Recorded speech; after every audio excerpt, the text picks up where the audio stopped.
We've officially wrapped up the regular season, and with conference tournaments starting tomorrow, it's the perfect time for my seventh bracket prediction. Starting with my number one seeds Texas, Southern California, UCLA, and South Carolina. The Longhorns take the top spot as the number one overall seed with an impressive 12 quad one wins. In their first year in the SEC, the Longhorns earned co-champion status and a number two seed in the SEC tournament.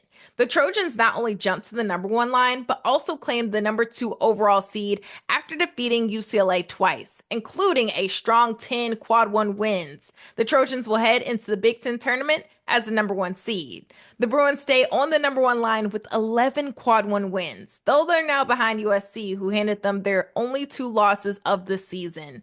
Will a potential rematch in the Big Ten championship be on the horizon?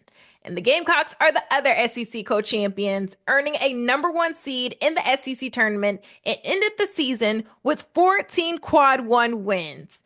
Number two seeds, Notre Dame, UConn, NC State, and TCU. Despite two consecutive losses, Notre Dame finishes the regular season as the co-champs of the ACC. With just 6 quad one wins, they'll have a chance to strengthen their resume in the tournament.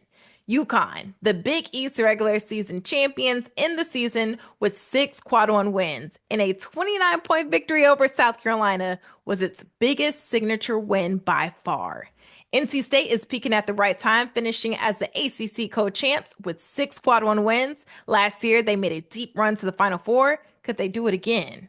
And TCU earned its first ever Big 12 regular season title and closed the season strong with 7 quad one wins, including a huge win over Baylor for the regular season title. For my number three seeds, LSU, Kentucky, Oklahoma, and Duke. The Tigers dropped to the 3 line after back-to-back losses. They'll look to bounce back in the SEC tournament, though they'll be without their star Flau'jae Johnson, who's dealing with shin inflammation. Despite the loss to South Carolina, Kentucky could be a dangerous team in the SEC tournament with 5 quad one wins. The Sooners muscle its way up to the 3 line, finishing the season on a 6-game winning streak and benefiting from several upsets around the nation. And Duke rounds out the lineup, but their performance in the tournament will be key. They've been scary to go up against all season long in the ACC. For my 4 seeds, Baylor, North Carolina, Alabama, and Maryland. Baylor drops after a loss to TCU, but still possesses an impressive resume with 8 combined quad one and 2 wins. After an upset loss to unranked Virginia in their final regular season game, the Tar Heels will look to make noise in the ACC tournament. Alabama's big win over LSU gives their resume a major boost heading into Selection Sunday.